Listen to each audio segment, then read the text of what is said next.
അപ്പോൾ നമുക്ക് ക്രോഷോ വർക്കിലെ ആദ്യത്തെ ക്ലാസ് നോക്കാം. അപ്പോൾ ഇൻട്രൊഡക്ഷൻ വീഡിയോസ്, അതായത് നീഡിൽ, ത്രെഡ്, നീഡിൽ ശ്രദ്ധിക്കേണ്ട കാര്യങ്ങൾ, ത്രെഡ്, അങ്ങനത്തെ കാര്യങ്ങളൊക്കെ ഒരു ഇൻട്രൊഡക്ഷൻ വീഡിയോ ആയിട്ട് തന്നെ നമ്മൾ സെപ്പറേറ്റ് ആയിട്ട് ഇടാം. ഇന്ന് നമ്മൾ സ്റ്റിച്ച് ആൻഡ് ചെയിൻ സ്റ്റിച്ച് ഇത് രണ്ടുമാണ് നോക്കാൻ വേണ്ടി പോകുന്നത് കേട്ടോ.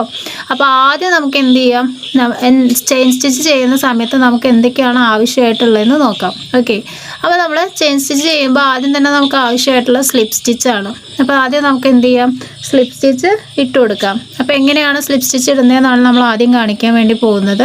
നിങ്ങൾ നോക്കുക, നമ്മൾ ത്രെഡിൻ്റെ എൻഡ് ഭാഗം എടുക്കുക.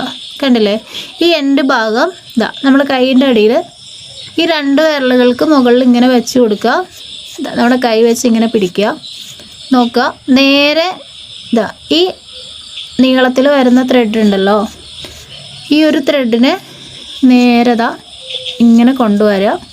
നേരെ മുകളിൽ കൊണ്ടുവന്നിട്ട് ഇങ്ങനെ വയ്ക്കുക. കണ്ടില്ലേ, ഈ ഒരു രീതിക്ക് വയ്ക്കുക. ഈ 2 ത്രെഡുകളുടെയും അടിയിലൂടെ ഈ നീഡിലിനെ ഇതുപോലെ കൊണ്ടുവന്ന് ഈ ത്രെഡിനെ ഹുക്കിൽ ഇതുപോലെ ലോക്ക് ചെയ്ത് കൊടുക്കുക. നമ്മുടെ കയ്യിൽ നിന്ന് പതിയെ അങ്ങ് റിമൂവ് ചെയ്യുക. ഇങ്ങനെ വലിച്ചു കൊടുക്കുക. കണ്ടില്ലേ, ഇങ്ങനെയാണ് നമ്മൾ സ്ലിപ്പ് സ്റ്റിച്ച് ഇടുന്നത്. ഇനി ഇത് നമുക്ക് വലിയൊരു ചെയിനാണ് അല്ലേ, അല്ലെങ്കിൽ വലിയൊരു ലൂപ്പാണ്. ഇനി ഇതിനെ എങ്ങനെയാണ് നമ്മൾ ചെറുതാക്കുന്നത്? ഈ 2 ത്രെഡുകൾ ഇതുപോലെ ജസ്റ്റ് ഒന്ന് വലിച്ചു കൊടുത്താൽ മതി. നിങ്ങൾക്ക് മനസ്സിലാൻ വേണ്ടിയിട്ട് ഞാൻ നീഡിൽ നിന്ന് വിട്ടിട്ടൊന്ന് വലിച്ച് കാണിക്കാം. ഇതുപോലെ ഇങ്ങനെ വലിച്ചു കൊടുത്താൽ മതി. അപ്പോൾ നമ്മുടെ സ്ലിപ്പ് സ്റ്റിച്ച് ഓക്കെ ആയോ എന്നുള്ളത് എങ്ങനെയാണ് നമുക്ക് മനസ്സിലാവുകയെന്ന് വെച്ചാൽ ഇങ്ങനെ വലിച്ചു കഴിഞ്ഞാൽ ഇങ്ങനെ റിമൂവ് ആയിട്ട് വരും. കണ്ടോ?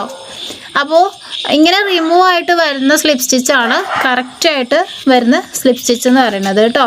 ഓക്കെ, അപ്പോൾ അത് നമ്മൾ ഇതേപോലെ റൗണ്ട് ചെയ്തെടുക്കുക, ടോപ്പിൽ കൊണ്ടുവരിക,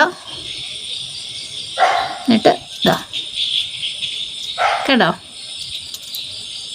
ഇങ്ങനെ ഒന്ന് വലിച്ചു കൊടുക്കുക. എന്നിട്ട് ഈ ത്രെഡ് ഇതുപോലെ വലിച്ചു കൊടുക്കുമ്പോൾ നമ്മുടെ ഈ ചെയിൻ ചെറുതായിട്ട് വരും. അതായത് ഈ നീളം കുറഞ്ഞ ത്രെഡിനെ പതിയെ വലിച്ചു കൊടുക്കുമ്പോൾ ചെറുതായിട്ട് വരും കേട്ടോ. ഇനി നമുക്ക് നേരെ ചെയിൻ സ്റ്റിച്ചിലോട്ട് നോക്കാം.